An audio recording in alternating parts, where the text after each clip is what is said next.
पहिल्यांदा रुपेशदा, राहुल, सगळ्या टीमचं खूप खूप अभिनंदन. आपण जे इनिशिएटिव्ह घेतले ते इनिशिएटिव्हची खरंच गरज होती. कारण की आपण आपला समाज पाहिला तर आपण इथले स्थानिक भूमिपुत्र मुंबई प्रादेशिक परिसरातले, आणि मुंबई ही भारताची आर्थिक राजधानी, आणि ते शाप ठरावं का वरदान हे आपल्याला जाणून घेण्याची वेळ आली, आणि त्या अनुषंगाने आपली वाटचाल जाणं गरजेची. आपल्याला आता समाज मंदिरांची गरज नाहीये, समाज भवनाची गरज नाही, आपल्याला शैक्षणिक समाज भवनाची गरज आहे, शैक्षणिक समाज मंदिराची गरज आहे, ज्या ठिकाणी आपल्याला वर्सटाईल होऊन एक भारताची आर्थिक राजधानी किंवा भारत आणि तसेच आंतरराष्ट्रीय मध्ये असलेला स्कोप, सध्याचा स्कोप या ठिकाणी विचार करता येईल. ओके, आता मी माझ्या इंडिव्हिज्युअल बद्दल माहिती देईनच, पण जरा ओव्हरऑल एक पिक्चर बघूया की आपण सध्या आहोत कुठे. आपल्याला माहिती आहे की भारताला स्वातंत्र्य मिळाल्यापासून आपण जर पाहायला गेलो तर आपला भारत देश हा कृषी प्रधान देश ओके देश होता, बरोबर.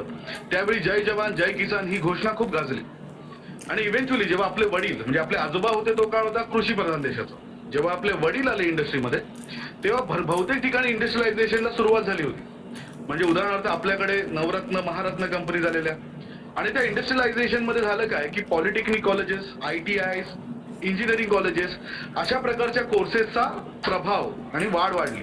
ओके, त्यानंतर जेव्हा आपली इंडस्ट्री चालू झाली ओके, ते आपल्या इंडस्ट्रीमध्ये म्हणजे 2000 to 2010चा पट्टा जर पाहिला तर इन्फॉर्मेशन टेक्नॉलॉजीचं युग आलं. ओके, आपण सगळे बरेचसे जण आयटीत गेलो.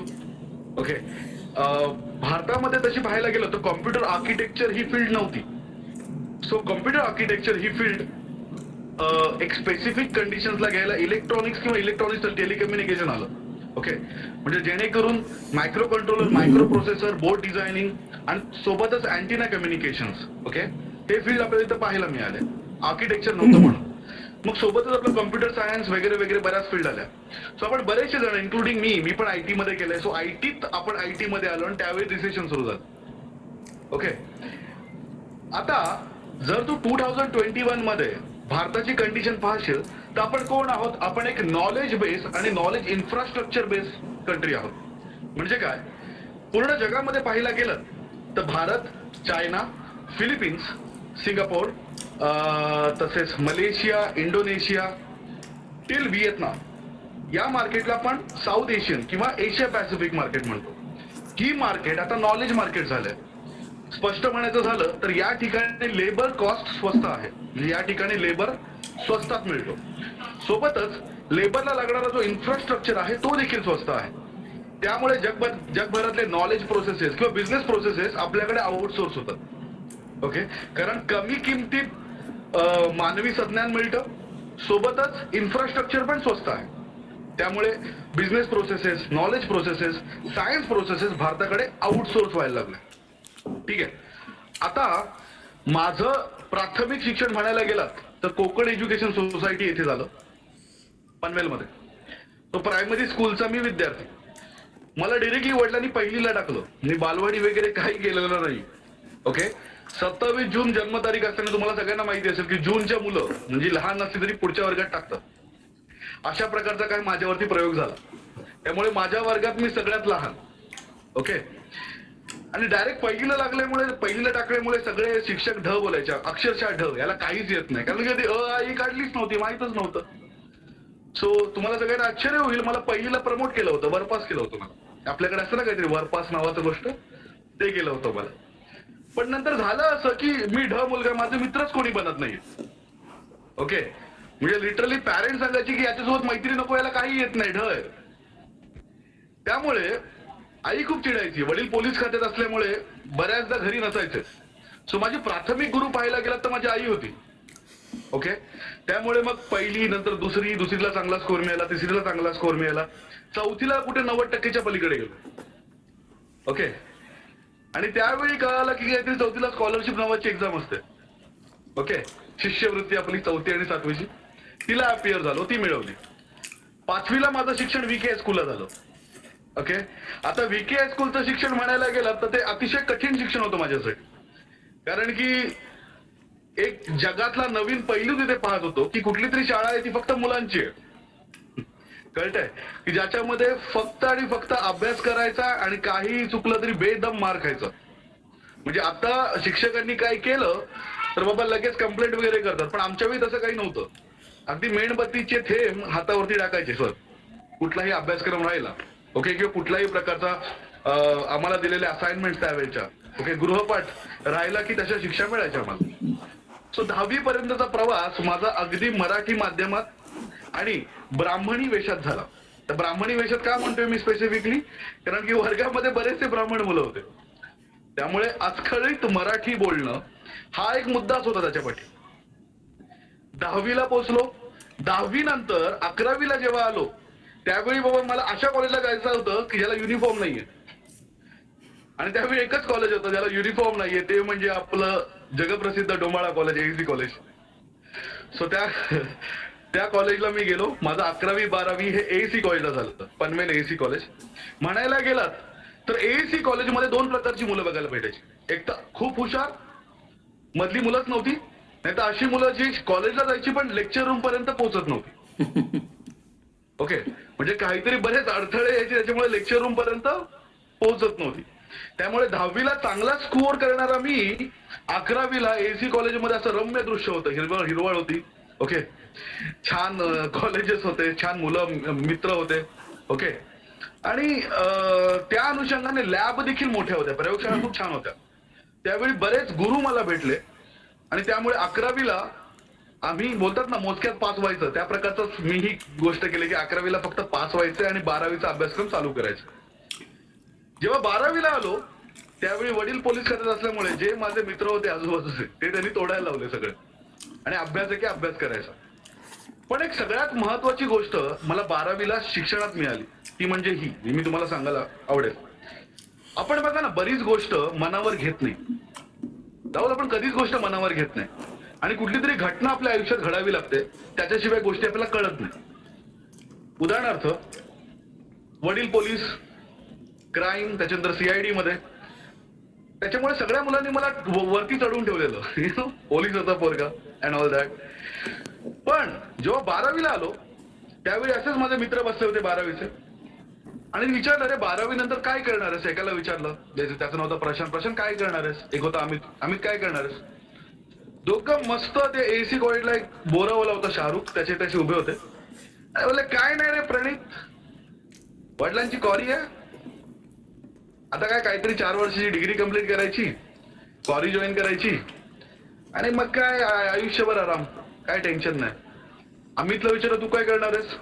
अरे भट्टी आहे प्रणित, आपली वीट भट्टी. मी म्हटलं, बापरे, म्हणजे यांना सगळं काय करून ठेवलेलं आहे आणि त्यामुळे बिंदास बोलतात. मी स्वतःला विचारलं, प्रणित तू काय करणार आहेस? आपले तर वडील गव्हर्नमेंट सर्व्हिसमध्ये, आणि माझा असं काय बॅकअपही नाही, मी करणार काय आयुष्यात? राहुल आणि सगळ्या भावांनो आणि बहिणींनो म्हणायला आवडेल, फाटली त्या दिवशी. मी करणार काय पुढे? ओके, म्हणजे प्रत्येक जण सीट खाली कार्स घेऊन येतोय, सगळं घेऊन येतोय, आणि हे माझे मित्र सगळे, आणि ज्यांना लाईफ बद्दल प्रोटोकॉलच नाहीये, कारण की त्यांच्यामध्ये लाईफ सेट आहे, त्यांचं पलीकडे काही विजनच नव्हतं. त्यामुळे एक प्रश्न स्वतःला विचारला की तुझा जन्म झालाय कशासाठी? कारण काय तुझ्या जन्माचं? करशील काय आयुष्यात? हा प्रश्न आला, जाणवला, कारण की त्यावेळी मी काय केलं नसतं तर पुढचा मुद्दाच आला नसता, मी पुढे काय करणार आहे. त्यामुळे अक्षरशः फाटली, आणि त्या मोमेंट पासून सगळं सोडलं, सगळं बाजूला केलं, आणि जो सेकंडरी स्कूलला जो मी होतो त्यानुसार जोमाने अभ्यास करायला लागलो, काही इकडे तिकडे पाहिलं नाही. ओके, एखादा मित्र बोलवायला यायचा, तो हर्डल म्हणून विचार करायचा, तू हर्डलच येऊ नकोस, मला आता तपश्चर्या करायची. ओके, आणि त्या अनुषंगाने 12वी क्लिअर केली सायन्स मधून एसी कॉलेजला, आणि सीईटी नंतर एमजीएम ला आलो पहिल्या वर्षी इन्फॉर्मेशन टेक्नॉलॉजी मध्ये. माझ्या वेळी राहुल, रुपेश, प्रणित, तुम्हाला सांगायला आवडेल, IIT ला कसं जायचं हे मला माहितच नव्हतं. ओके, किंबहुना IIT ऐकून होतो, पुढे काय करायचं माहित नव्हतं. ओके, आणि त्यामुळे, आणि तसेच आपला जात पडताळणीचा दाखला असतो, त्या जात पडताळणीच्या दाखल्याला अप्लायच केलं नव्हतं, त्यामुळे ऍडमिशन पण मी ओपन मध्ये केलं. म्हणजे रिझर्वेशन नावाची गोष्ट मी एसटी मध्ये पण नाही घेतली. ओके, बस मध्ये पण रिझर्वेशन कधी केलं नाही, सो ओपन मध्ये ऍडमिशन गेलं. आता पहिल्या वर्षी मला एक गोष्ट आठवते, तुम्हाला माहिती आहे आपण सगळे मराठी माध्यमाचे शिकलो, बऱ्यापैकी तुम्ही मराठी माध्यमातला असाल मी आशा करतो. त्यावेळी ना एक हाऊस होती इंग्लिशमध्ये बोलायची, पण ती कशी मनातल्या मनात मराठीचं इंग्लिशमध्ये ट्रान्सलेशन करायचं आणि ते बोलायचं, अडकत अडकत बोलायचं. आणि त्यामध्ये प्रोनाऊन्सिएशन पण शिकायचे. फॉर एक्झाम्पल सॅटिस्फिकेशन बोलायचो सॅटिस्फॅक्शनला, कळतंय? डिरेक्टर बोलायचो, डायरेक्टर बोलायचो, हे प्रोनाऊन्सिएशन काही कळत नव्हते पण बोलताना अडखळायचो, वेळ घ्यायचो. मला आठवतंय फर्स्ट इयरला असताना DY पाटील RAIT ला आपले पण इंटर कॉलेज कॉम्पिटिशन असतात, त्या इंटर कॉलेज कॉम्पिटिशन मध्ये मी देखील पार्टिसिपेट केलं होतं. खरं सांगतो वक्तृत्व स्पर्धेमध्ये कधी आयुष्यात भाग नव्हता घेतला, ना शाळेत ना कॉलेजला. पण विचार केला की जर तुला नॉलेज आहे आणि ते तू प्रेझेंट करू शकलास नाही तर त्या नॉलेजला अर्थच नाही. सो तुझं प्रेझेंटेशन पाहिजे, हे मला कळून चुकलेलं. त्यामुळे फर्स्ट इयरला असताना जेव्हा RAIT मध्ये गेलो आणि तिकडे जेव्हा प्रेझेंटेशन दिलं तेव्हा प्रेझेंटेशन मध्ये एक सब्जेक्ट आला. तो सब्जेक्ट म्हणजे तुमच्याकडे सब्जेक्ट होतो त्याच्याबद्दल तुम्ही बोलायचं, आणि तो सब्जेक्ट होता how to become a good person. मला अजूनही आठवतं. आता सेल्फ कॉन्फिडन्स, सेल्फ इस्टीम हे आपण सगळ्यांनी रट्टे मारलेलेच होते. ओके, त्याच्या कॅरेक्टरिस्टिक अडखळत अडखळत बोलून दाखवल्या, बरोबर आहे. त्यावेळेचं असं वय की आई ते पॅराशूटचं तेल द्यायची, जे डोक्याला लावायचो आपण, हाताला लावायचो आणि तसं जायचो. ओके. सो अशा परिस्थितीमध्ये मला एकही मुलगा आठवत नाही जो मला गावठी बोलला नाही त्यावेळी. म्हणजे लिटरली मला चिडवलं फर्स्ट इयरला. ओके, संपेपर्यंत डोळ्यातून पाणी आलं होतं आणि कळालं होतं की इंडस्ट्री खूप मोठी आहे, व्हर्सेटाईल आहे, आणि जी माझ्यासोबत मुलं समोरची दिसत आहेत ते माझ्यासोबत कॉम्पिटिशन करतात.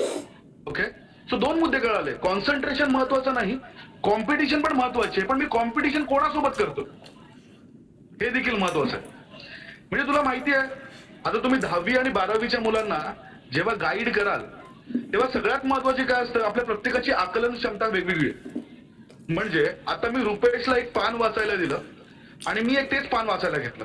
कदाचित रुपेश ते 10 मिनिटात वाचून बोलून दाखवेल, पण कदाचित मला 1 तास लागेल.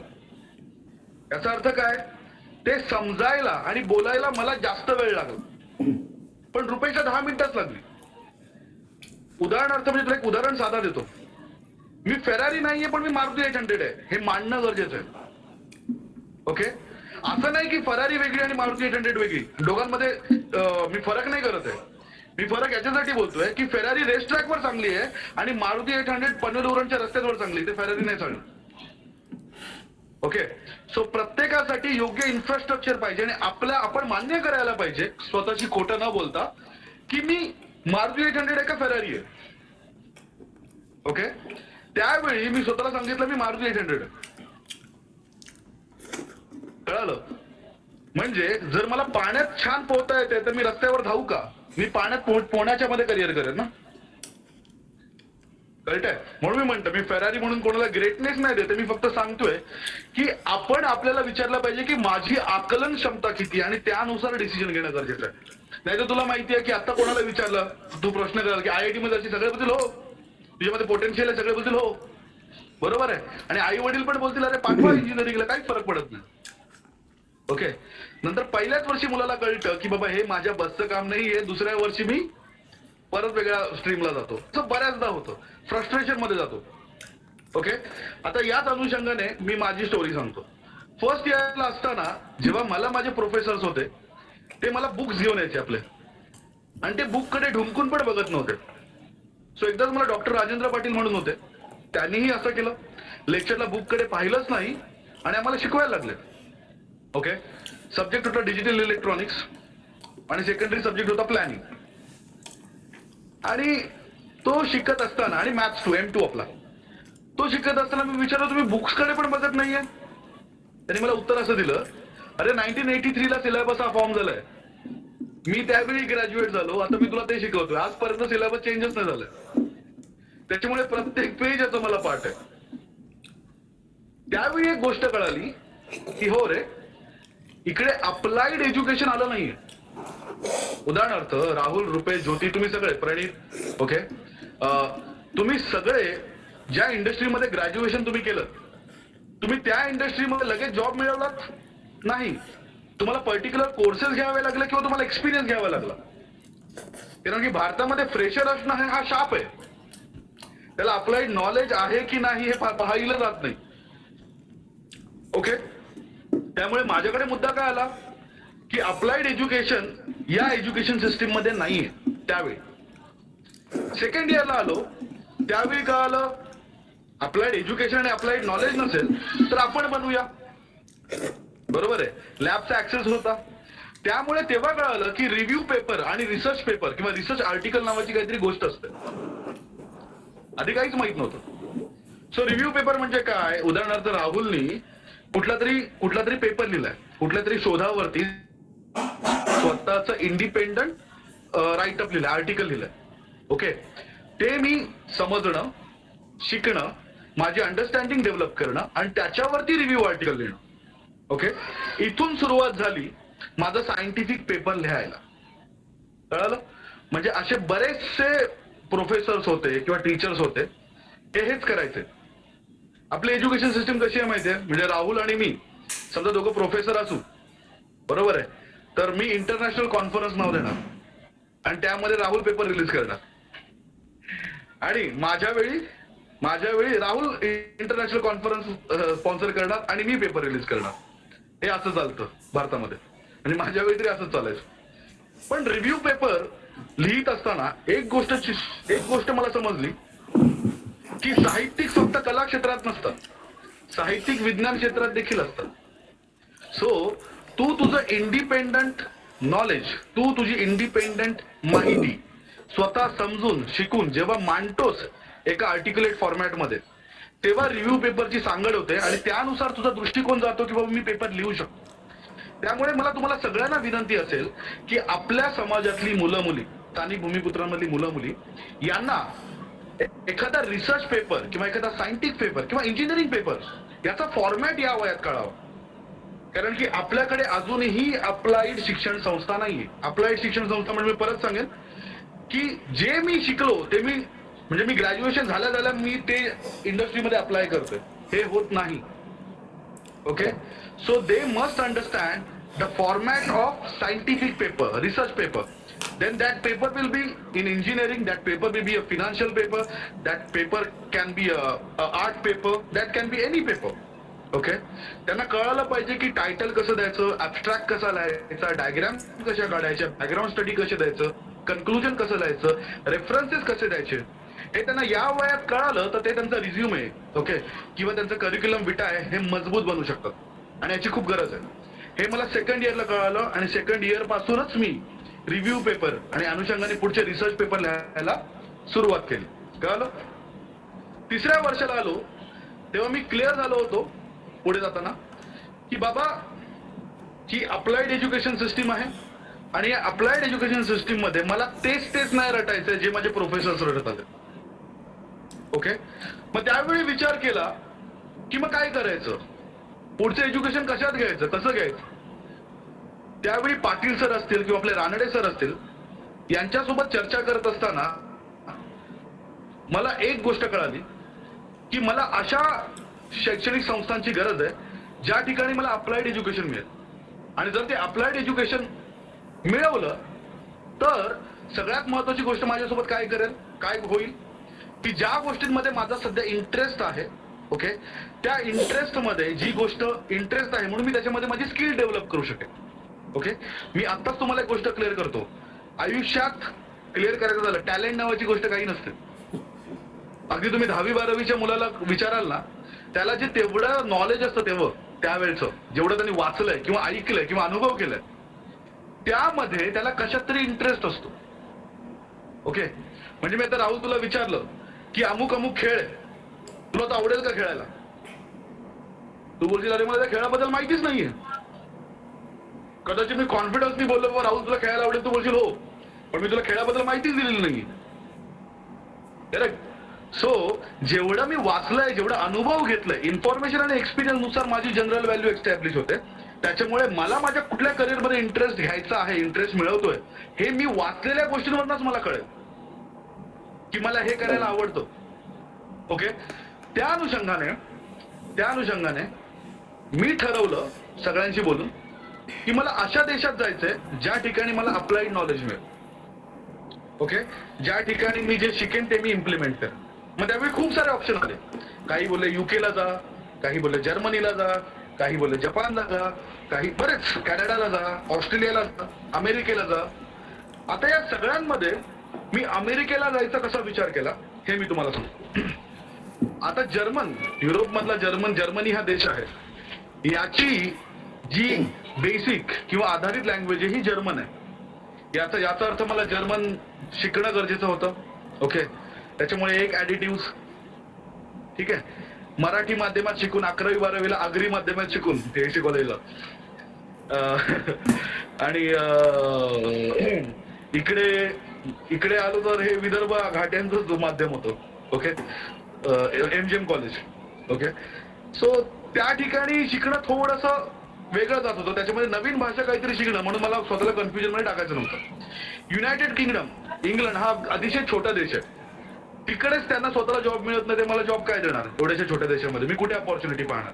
त्यामुळे तुम्ही बघू शकता बरीचशी आपली मुलं युकेला जातात ती परत येतात. ओके, ते तिकडे एस्टॅब्लिश किंवा स्टेबल नाही राहत. त्यानंतर अजून ऑप्शन होते की ऑस्ट्रेलियाला जाऊ का, न्यूझीलंडला जाऊ का, कॅनडाला जाऊ का, अमेरिकेला जाऊ का. अमेरिकेला जाणं याच्यावरती मी शिक्कामोर्तब का केला, कारण की अमेरिकेची एज्युकेशन सिस्टम तुम्ही पाहाल तर पहिली गोष्ट ती अप्लाइड होती, आणि दुसरी गोष्ट म्हणजे त्याचं 1/3 अर्थव्यवस्था, अमेरिकेची 1/3 इकॉनॉमिकल सिस्टम, ओके, और economy is depending upon education and research.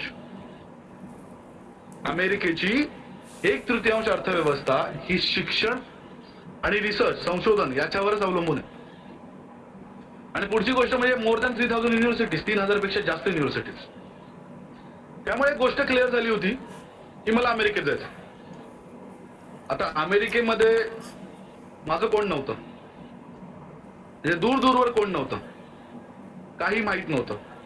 आयुष्यामध्ये तो जो पिरियड होता त्यावेळी खूप शिकायला मिळालं. म्हणजे त्यातल्या त्यात आपल्या पनवेल नवी मुंबईमध्ये त्यावेळी ऑर्कुट खूप प्रसिद्ध होतं, तुम्हाला माहिती असेल.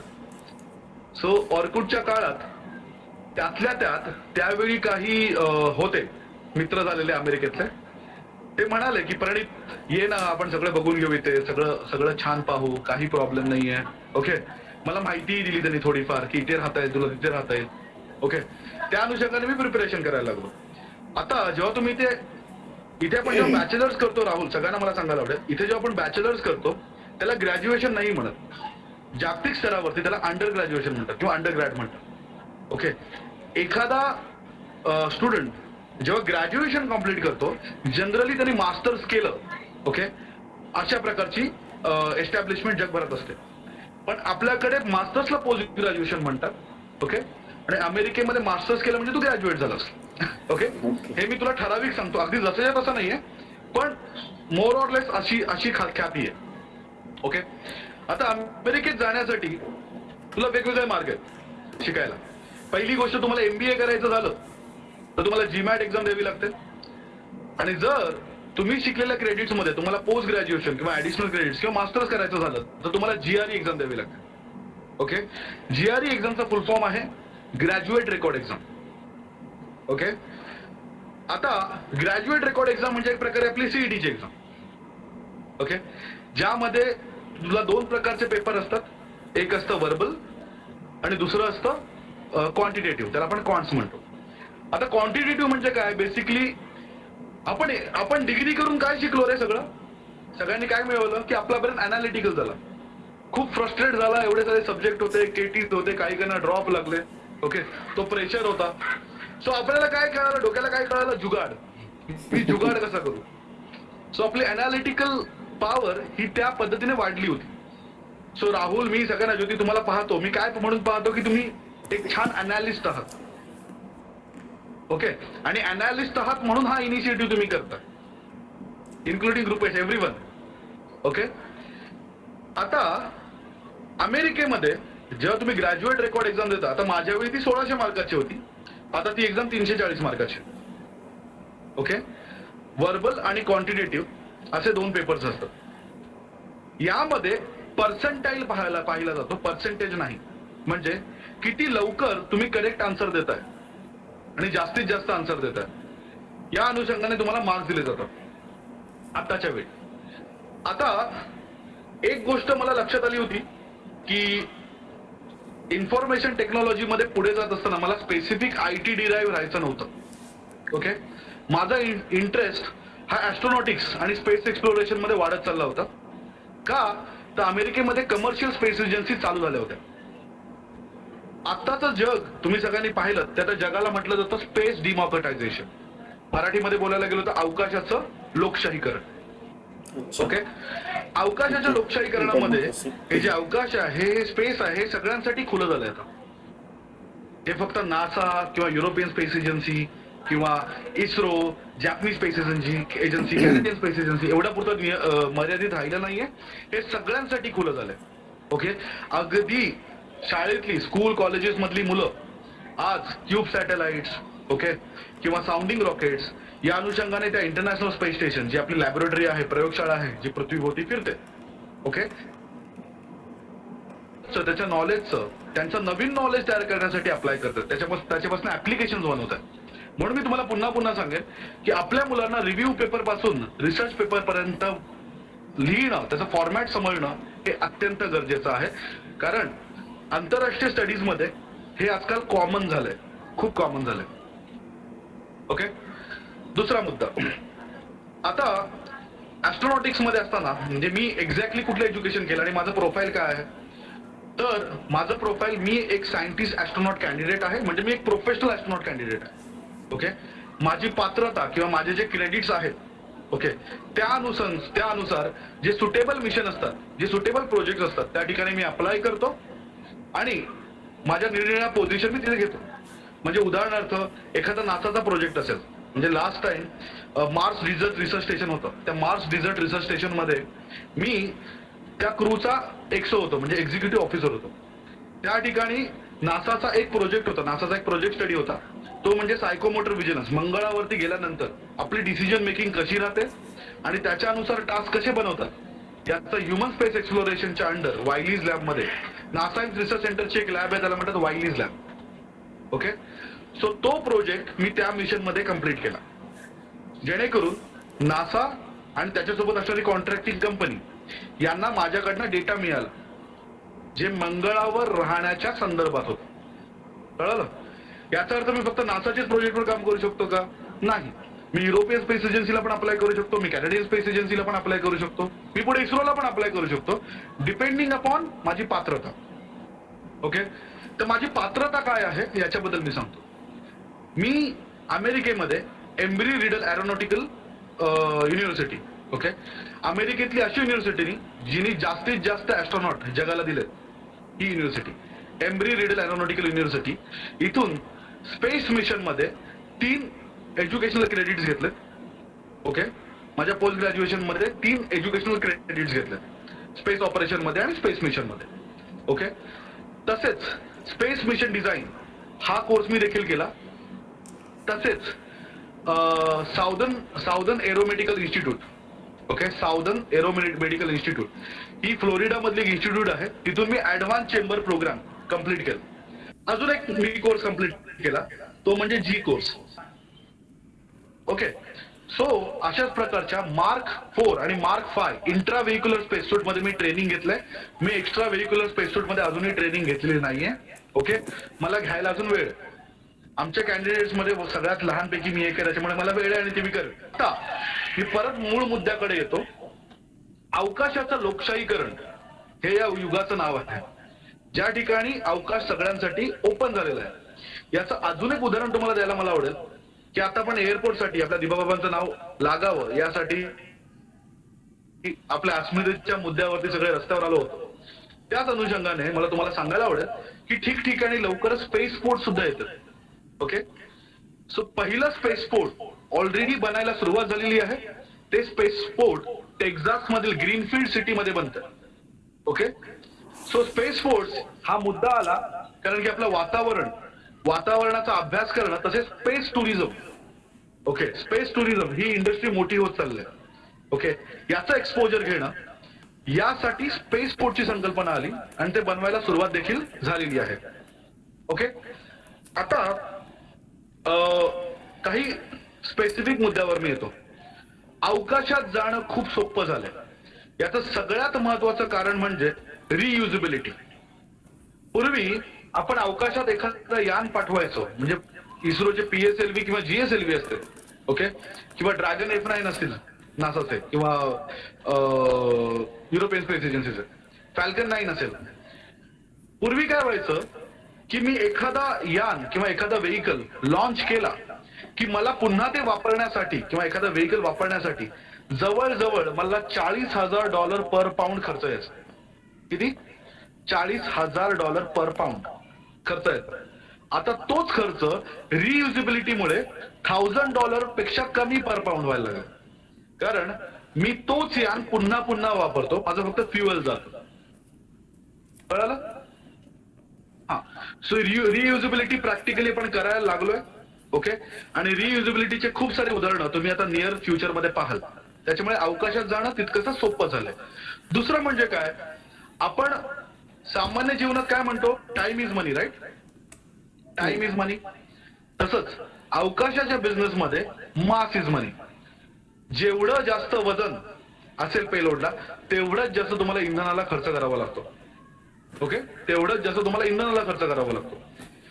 आता आपण हलक्यातले हलके कॉम्पोजिट्स यूज करायला लागलोय. म्हणजे तुम्हाला उदाहरण मगाशी दिलं मी, ग्राफिन, एरोजेल, अल्युमिनियम 22 असे हलके मटेरियल यूज करायला लागलोय, ज्याच्यामुळे हलके व्हेइकल्स बनवायला सुरुवात झालेली आहे. आणि त्याच्यामुळे रियुजेबिलिटी आणि हलके व्हेइकल्स मटेरियल्सच्या युजमुळे अवकाशात जाणारं पेलोडचं वजन देखील कमी झालेलं आहे. त्याच्यामुळे अवकाशात जाणं अजून सोपं झालेलं आहे. आणि तिसरं म्हणजे क्यूब सॅटेलाइट्स. तुम्हाला मायक्रो सॅटेलाइट्स किंवा क्यूब सॅटेलाइट्स माहिती असतील. अमेरिकेतली अगदी स्कूल चिल्ड्रन, स्कूल किड्स, कॉलेजमधली मुलं हे बरेचसे क्यूब सॅटेलाइट्स बनवत असतात आणि त्यांच्या स्पेसिफिक रिसर्चसाठी नासा, युरोपियन स्पेस एजन्सी किंवा प्रायव्हेट स्पेस एजन्सीच्या छोट्या छोट्या रॉकेट्समध्ये आपले मायक्रो सॅटेलाइट्स किंवा क्यूब सॅटेलाइट्स स्वतः. आता अपॉर्च्युनिटीज काय आहेत अवकाशामध्ये? अवकाश तंत्रज्ञानामध्ये अपॉर्च्युनिटी खूप आहेत. अवकाश तंत्रज्ञान म्हणजे काय, आपण फक्त ऍस्ट्रॉनॉटच पाहिजे का? नाही. ओके, एखादा बायोलॉजी मधला स्टुडंट सुद्धा स्पेस एक्सप्लोरेशन मध्ये येऊ शकतो.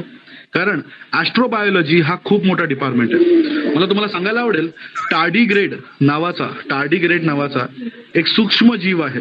ओके, ज्याच्यावरती एक रिसर्च देखील आहे आणि त्याच्यावरती मी पेपर देखील पब्लिश केलेला आहे इंटरनॅशनल ऍस्ट्रॉनॉटिकल काँग्रेसमध्ये. जर तुम्ही प्रणित पाटील आणि IISc सर्च कराल तर तुम्हाला माझा इथे एक रिसर्च पेपर दिसून जाईल. ओके, ज्या ठिकाणी आपण एक्झो सायन्समध्ये, ओके, म्हणजे बाहेर असणाऱ्या जीवांमध्ये टार्डिग्रेडवर रिसर्च केलं होतं की मंगळाच्या वातावरणात टार्डिग्रेड कसं जगू शकेल आणि जेणेकरून टार्डिग्रेडचे कॅरेक्टरिस्टिक्स पुढे जाऊन ह्युमन बॉडीमध्ये आले तर ह्युमन बॉडी मंगळासारख्या वातावरणात कशी सर्व्हाइव्ह करू शकते याचा देखील प्रयत्न पुढे होणार आहे. ओके, तसेच तुम्हाला सगळ्यांना ऐकून माहिती असेल क्रायोजेनिक्स, ओके, किंवा क्रायोज. पुढे जाऊन अवकाशाचा वेध घेताना आपल्याला बरेच वर्ष क्रायोजेनिक्स किंवा क्रायोजेनिक्स ट्यूबमध्ये घालवावे लागणार आहे, ज्या ठिकाणी आपली बॉडी ही हायबरनेशन मध्ये जाते आणि आपली बॉडी टिकवली जाते, जिवंत ठेवली जाते, जोपर्यंत आपण पर्टिक्युलर ऑब्जेक्टकडे किंवा प्लॅनेटकडे पोहोचत नाहीये. ओके, आता बायोलॉजी पासून एरोस्पेस पर्यंत, ऍस्ट्रॉनॉटिक्स पासून केमिस्ट्री पर्यंत, अगदी अकाउंटिंग पासून कॉम्प्युटर आर्किटेक्चर पर्यंत हे सगळे डिपार्टमेंट स्पेस एक्सप्लोरेशनशी निगडीत नक्कीच आहेत. ओके, सो तुम्ही एरोस्पेस घरूनच स्पेस इंडस्ट्रीमध्ये येऊ शकता का? नाही, अजिबात नाही. बरीचशी मुलं आपली फिजिक्स करून पुढे ऍस्ट्रोफिजिक्स आणि ऍस्ट्रॉनॉमीद्वारे, ओके, स्पेस एक्सप्लोरेशन मध्ये पार्टिसिपेट करू शकतात. ओके, त्यातल्या त्यात मी सगळ्यांना सजेस्ट करतो की आपण ऍस्ट्रॉनॉमी आणि ऍस्ट्रोफिजिक्स मध्ये यावं, पण ऍप्लिकेशन बनवावे. नुसते PhD करून दुसऱ्यांना प्रोफेसर बनू नये. ऍप्लिकेशन बनवले तर आपण काहीतरी संशोधन करू शकाल. ओके, आता यातला सगळ्यात महत्वाचा आणि जवळचा टॉपिक माझ्यासाठी जो म्हणजे ऍस्ट्रॉनॉटिक्स आणि एरोस्पेस. ओके, आता आपल्या सगळ्यांना प्रश्न असेल की स्पेस एक्सप्लोरेशन, अवकाश तंत्रज्ञान सुरू झालंय, पण आपली मुलं त्याच्यामध्ये जातील कशी काय? एखादा मुलगा नासाच्या रिलेटेड किंवा मार्स रिलेटेड मूव्ही पाहतो आणि बोलतो मला ऍस्ट्रॉनॉट व्हायचंय किंवा मला एरोस्पेस मध्ये जायचंय किंवा मला आता एरोनॉटिक्स मध्ये जायचंय, तर त्या मुलांना तुम्ही गाईड कसे कराल? बरोबर आहे. आणि अशी बरीचशी मुलं तुम्हाला भेटतील ज्यांच्याकडे हा प्रश्न असेल. ओके, मी तुम्हाला स्पेसिफिक सांगतो, भारतामध्ये बरेचसे कॉलेजेस आहेत ज्या ठिकाणी एरोनॉटिक्स आणि एरोस्पेसचे कोर्सेस नाहीयेत. आणि जरी असले IIT मध्ये पण एरोस्पेसचा कोर्स आहे, पण भारतामध्ये कमर्शियल स्पेस इंडस्ट्रीज नाहीये. भारतामध्ये स्पेस रिलेटेड एकच इंडस्ट्री आहे ती म्हणजे इस्रो. मग IIT मध्ये एरोस्पेस करून मुलं करतात काय, बँकेमध्ये जॉब करतात. ओके, बरेचसे IIT मध्ये एरोस्पेस इंजिनियर आज ICICI बँक, HDFC बँकेमध्ये नोकरीला आहे, ज्यांना मी ओळखतो पर्सनली. ओके, सो मग एरोस्पेस आणि ऍस्ट्रॉनॉटिक्स कुठे करावं? पहिली गोष्ट, या मोमेंटला कोणी IIT ऍडव्हान्स घेऊन IIST म्हणजे Indian institute of space technology IIST मध्ये जर ऍडमिशन घेऊ शकला तर त्याद्वारे ते इस्रोचे निरनिराळे फील्ड जॉईन करू शकतो. सो IIST हा एक ऑप्शन आहे. राहुल, रुपेश, प्रणित. सो IIST मध्ये आता IIT मेन झालेली आहे, त्यांची ऍडव्हान्स होणार आहे. सो IIST हा त्यांच्यासाठी ऑप्शन असेल जर त्यांना स्पेस एक्सप्लोरेशन मध्ये गव्हर्नमेंट एजन्सी थ्रू जायचं असेल तर इस्रोमध्ये. दुसरं काय, सिम्पल, एरोस्पेस, ऍस्ट्रॉनॉटिक्स हे सगळं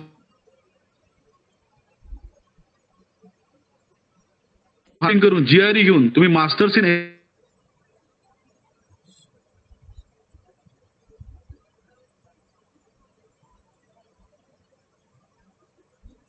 एरोस्पेस ऍस्ट्रॉनॉटिक्स हे जवळपास समान आहेत. ओके, सो इकडची आपली मुलं आता BE किंवा BTech इन मेकॅनिकल करू शकतात आणि पुढे MS इन एरोस्पेसला ऍडमिशन मिळू शकतात.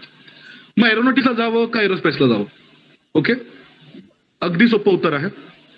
मी जे पृथ्वीच्या वातावरणाबद्दल म्हणालो हे झालं एरोनॉटिक्स, आणि वातावरणाच्या पलीकडे जे आहे ते एरोस्पेस. ओके, सो त्या विद्यार्थ्याच्या इंटरेस्टनुसार तुम्ही त्याला सजेस्ट करू शकता. जर त्याला पृथ्वी आणि पृथ्वीच्या वातावरणाबद्दल ऍप्लिकेशन्स मध्ये किंवा स्पेस रिलेटेड ऍप्लिकेशन मध्ये, स्ट्रक्चर्स मध्ये, इंजिनवर काम करायचं असेल तर त्याने एरोनॉटिक्स मध्ये जावं. जर त्याला वातावरणाच्या बाहेर स्पेस ऍप्लिकेशन ओके किंवा तंत्रज्ञानावर काम करायचं असेल तर त्यांनी एरोस्पेस मध्ये जावं. मग कुठली अशी फील्ड आहे ज्याच्यामध्ये वर्सटाईल मला काम करता येईल? निश्चित एरोस्पेस. ओके ओके, मग एरोस्पेस मध्ये कुठले डिपार्टमेंट येतात? एरोस्पेस मध्ये डिपार्टमेंट येतो स्ट्रक्चर्स, जसे आपण मेकॅनिकल इंजिनिअरिंग मध्ये स्ट्रक्चर्स पाहतो. Okay, structures related to body architecture.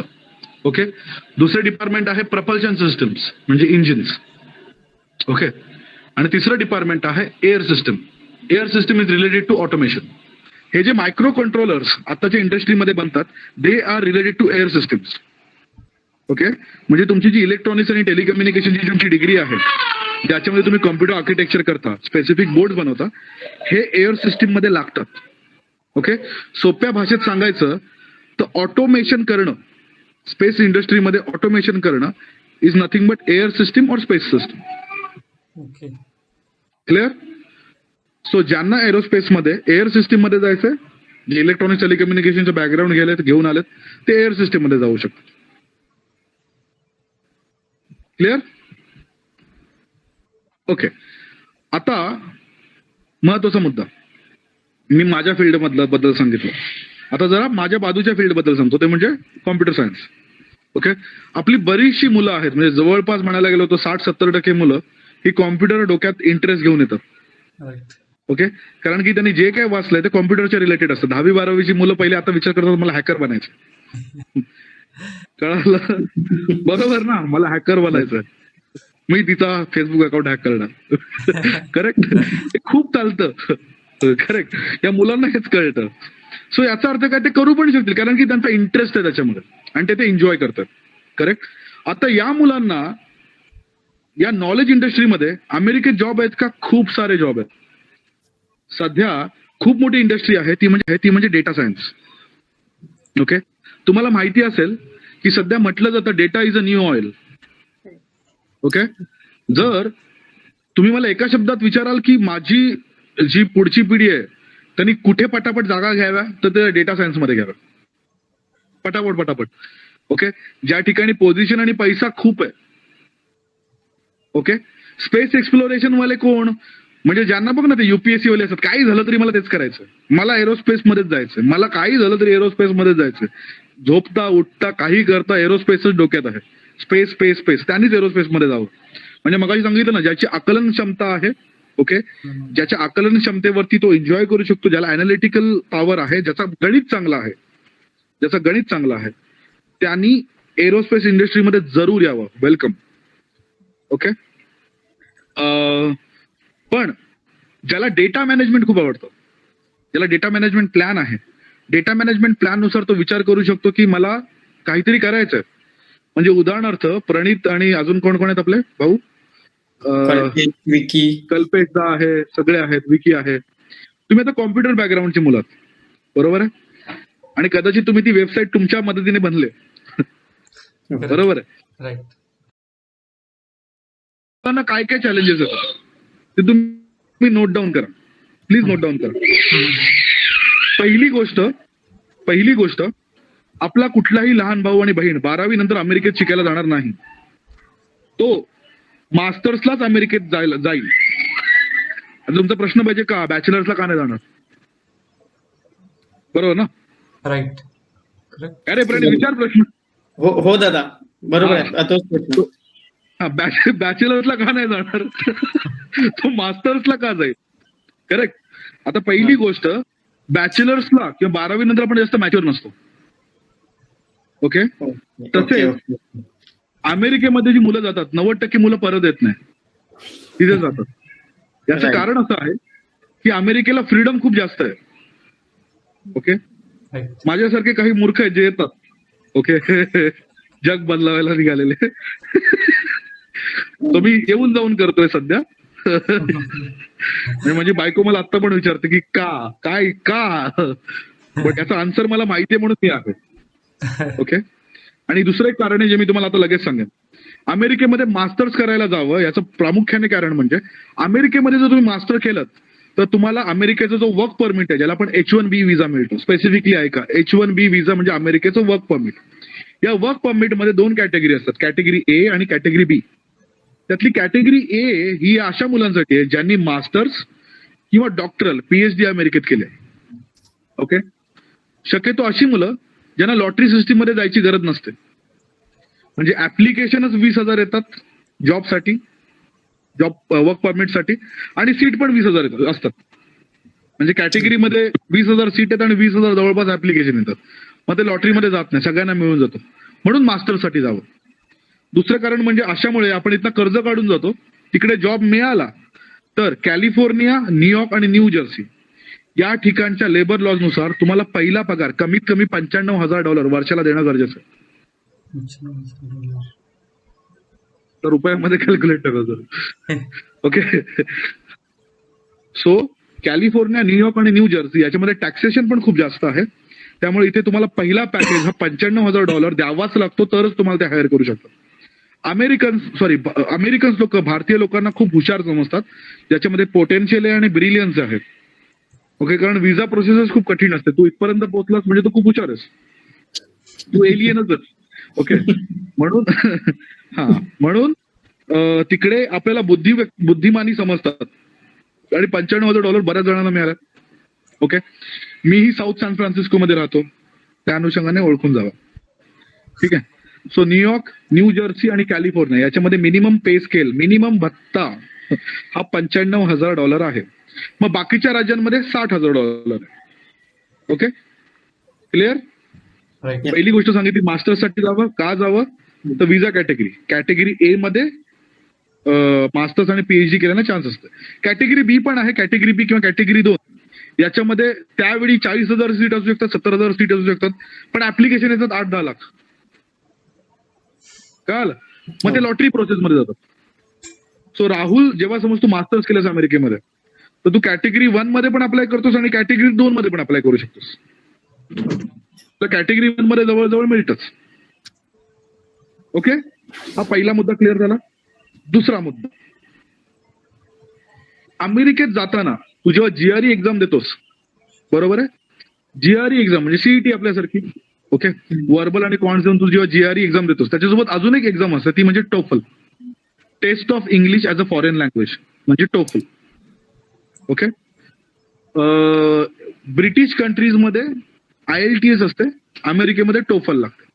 TOEFL he 120 मार्काची exam असते, ज्याच्यामध्ये स्पीकिंग, लिस्निंग आणि रायटिंग, म्हणजे तुम्ही अमेरिकन इंग्लिश किती छान बोलू शकता, किती समजते किंवा छान लिहू शकता, या आधारित तुम्हाला एक क्वालिफाईड स्कोअर दिला जातो. याच्यामध्ये तुम्ही 120 पैकी 120 काढा, 100 काढा, 80 काढा, फरक नाही पडत. जी युनिव्हर्सिटी आहे त्यांना कळायला पाहिजे की तुम्हाला इंग्लिश बोलता, लिहिता आणि समजता येतं. कळतं. तुमचा जो GRE स्कोर आहे आणि तुमचा जो GPA आहे डिग्रीचा, हा कन्सिडर केला जातो तुमच्या मास्टर्सच्या ऍडमिशनसाठी. ओके. ओके. मग मुद्दा क्रमांक 3, मला कुठे कन्सल्टंट किंवा काउन्सिलरची गरज आहे का अमेरिकेला ऍडमिशन घ्यायची?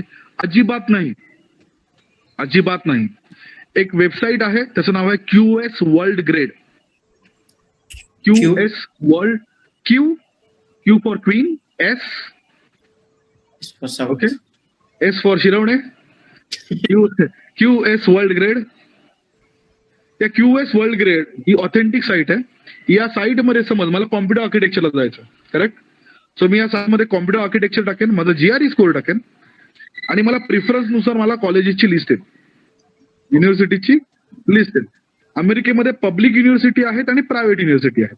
पब्लिक म्हणजे गव्हर्नमेंट युनिव्हर्सिटीज, प्रायव्हेट म्हणजे प्रायव्हेट युनिव्हर्सिटीज. पब्लिक युनिव्हर्सिटीची फी कमी असते, प्रायव्हेट युनिव्हर्सिटीची फी जास्त असते. पण रँकिंग नुसार काही प्रायव्हेट युनिव्हर्सिटी खूप हायर आहेत, पब्लिक युनिव्हर्सिटी खूप खाली आहेत. क्लिअर? आणखी नाही. मग माझ्यासारखी मुलं, अमेरिकेतली मुलं ज्यांचे वडील पोलीस आहेत, स्थानिक आहेत, माझे वडील स्थानिक पोलीस होते, मी अभिमानाने सांगेन की त्यांच्या पूर्ण पोलीस कार्यकारिणीमध्ये त्यांनी स्वतःसाठी एक फ्लॅट देखील घेतला. ओके. म्हणजे we always lived in rented flats. Okay. याचं कारण होतं वडील स्थानिक होते आणि जेव्हा जेव्हा इकडची माणसं पॉकेट घेऊन यायची तेव्हा ते सांगायचे की माझ्या मुलाला विकार द्यायचे का तुला, त्याला आजार पण आणायचे, त्यामुळे ते देऊ नकोस.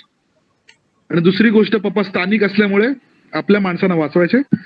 उलव्यातले बरेच हातभट्ट्या पप्पाने फोडल्यात.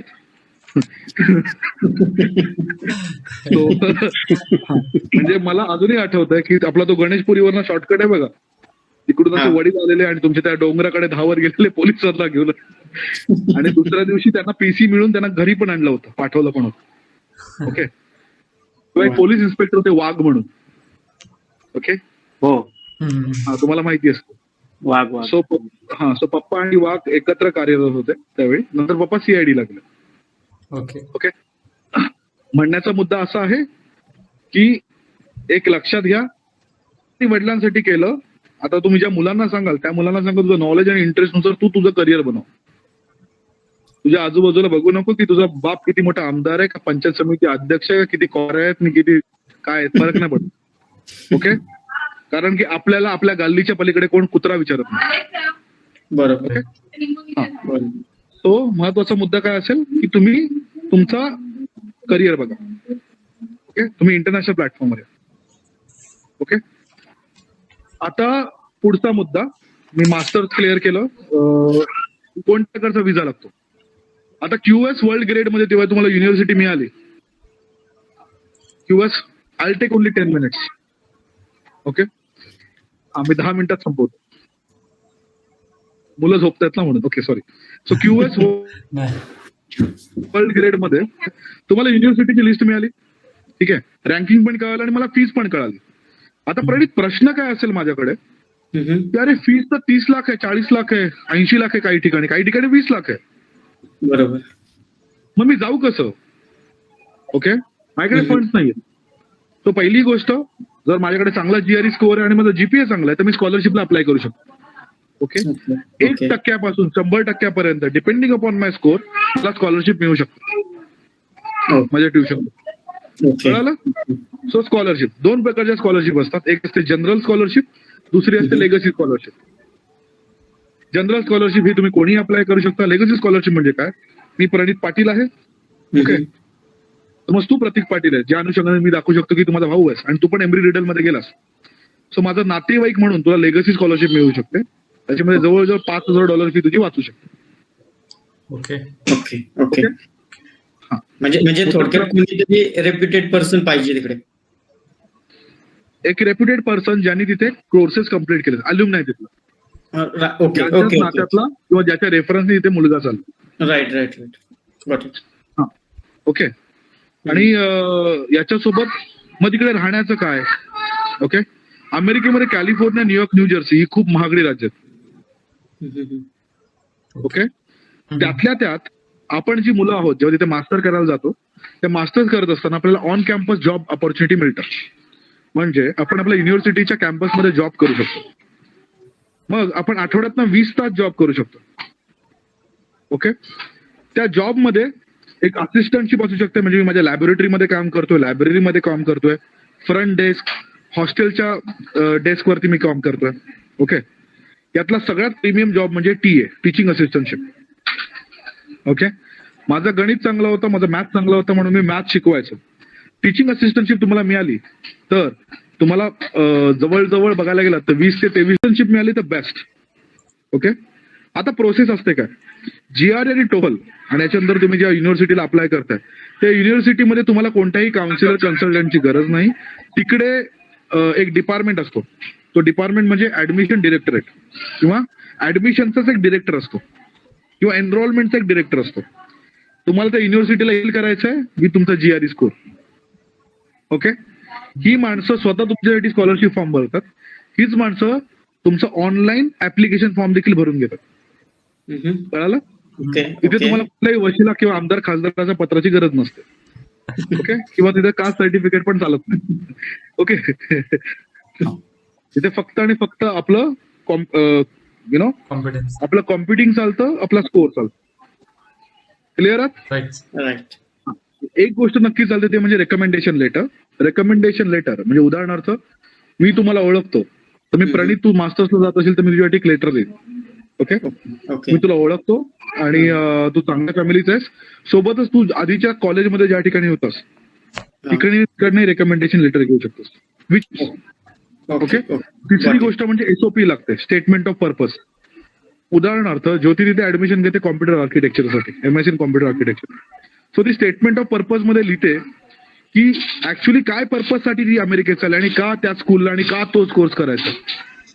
हे जेवढं युनिक आणि जिन्यून असेल, एक प्रकारे निबंध लिहितो, युनिक आणि जिन्यून असेल तेवढं ते खरं असतं, कॉपी केलेलं नसावं. ओके ओके, मनापासून जे लिहावं असं वाटतं ते लिहावं. सो स्टेटमेंट ऑफ पर्पज लागतं, ऑनलाईन फॉर्म, स्कॉलरशिप फॉर्म तुम्ही भरता. आणि चौथी गोष्ट लागते ती म्हणजे FIRC. ओके, FIRC किंवा FRC. Okay, financial income resource certificate. म्हणजे माझ्या कॉलेजची फी 25 लाख असेल तर माझी फॅमिली किंवा माझी रिलेटेड फॅमिली किंवा कोणताही माणूस जो मला स्पॉन्सर करतोय यांनी मला 25 लाख रुपये असल्याचं एक लेटर मला द्यावं, जे मला भरावं लागतं. भले त्यांनी मला पैसे न द्यावं पण ते लेटर द्यावं. उदाहरणार्थ मला 25 लाखाच्या कॉलेजमध्ये मी ऍडमिशन घेतोय आणि राहुल एक बिझनेसमॅन आहे. सो राहुल त्याचं अकाउंट स्टेटमेंट मला पाठवेल ज्याच्यामध्ये 25 लाख आहेत आणि तो लेटर देईल युनिव्हर्सिटीला की मी याला 10 लाखासाठी स्पॉन्सर करतो. क्लिअर? ओके, हे झालं FIRC. ओके. सो पहिले online application, scholarship, GRE TOEFL तुम्ही स्कोर टाकाल, FIRC, statement of purpose, recommendation letter. Clear? हा. आणि दादा अमेरिकेमध्ये 2 पद्धतीमध्ये ऍडमिशन होतं. ओके, एक फॉल आणि स्प्रिंग. म्हणजे जे जुलैचे आपले ऍडमिशन असतात बघ, जुलैला कॉलेज चालू होणार आहे, जुलै ऑगस्ट मध्ये, त्यांना फॉल म्हटलं जातं. जे जानेवारी फेब्रुवारी मध्ये चालू होतं त्यांना स्प्रिंग म्हटलं जातं. ओके, सो फॉलचे ऍडमिशन हे मे मध्ये संपतात.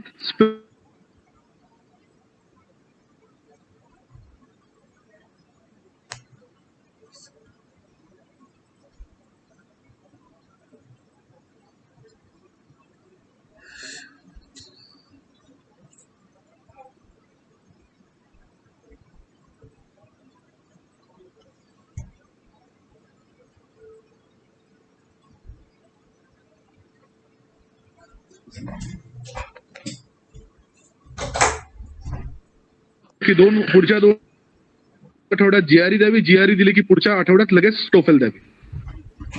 ओके, GREचा स्कोर तुम्हाला तात्काळ मिळतो, त्यामुळे लगेच तुम्ही SOP सोबत ऍप्लिकेशनला सुरुवात करू शकता. साधारण 1 महिन्याच्या आत तुम्हाला युनिव्हर्सिटीकडनं रिव्हर्ट येतो वेदर तुमचं ऍडमिशन अप्रूव्ह झालं नाही झालं. ऍडमिशन अप्रूव्ह झालं असेल तर तुम्हाला त्या क्वार्टरची फी भरावी लागते तुमच्या त्या कोर्सच्या. ओके, आणि त्याच्यावरती ते तुम्हाला एक डॉक्युमेंट पाठवतात, त्याला म्हणतात I-20. लिहून घे, I-20. ओके, हा. So I-20 document is nothing but तुमचं स्टुडंट विथ अ डॉक्युमेंट असतं. ओके, सो ही अमेरिकन युनिव्हर्सिटी ज्या ठिकाणी तुम्ही तुमची फी भरली आणि ऍडमिशन कन्फर्म झालंय ती तुम्हाला I-20 पाठवते आणि हे I-20 घेऊन अमेरिकेचा F1 विजा म्हणजे स्टुडंट विजा. आपण ऑनलाईन ऍप्लिकेशन असतं, ऑनलाईन ऍप्लिकेशन भरायचं, I-20 तिथे सबमिट करायचं, आपला इंटरव्ह्यू होतो हार्डली 5 मिनिट, 2 ते 5 मिनिट. ओके. F1 विजा शक्यतो रिजेक्ट केला जात नाही, सगळ्यांना मिळतो. ओके. अमेरिकेत जायच्या आधी जसं आपलं इथं आधार कार्ड असतं तसं अमेरिकेमध्ये सोशल सिक्युरिटी कार्ड असतं. ओके. बरोबर आहे. आता आपण अमेरिकेचे नागरिक नाही आहोत म्हणून आपल्याला सोशल सिक्युरिटी कार्ड मिळेल लगेच, त्यामध्ये वर्क परमिट नाही आपला म्हणून नाही मिळणार, बरोबर. पण आपलं अकाउंट अमेरिकेला ठेवावं लागतं. यासाठी इंटरनॅशनल स्टुडंटसाठी सेव्हिस अकाउंट, SEVIS सेव्हिस अकाउंट असतं. त्या सेव्हिस अकाउंटची $180 फी असते, ती भरायची असते आपल्याला, जेणेकरून आपल्या अमेरिकेतले सगळे रेकॉर्ड गव्हर्नमेंट मेंटेन ठेवतो. आणि सेव्हिस रेकॉर्ड पासूनच तुम्ही पुढे जाऊन तुम्हाला ग्रीन कार्ड मिळणं, सिटिझनशिप मिळणं हे निर्धारित होतं.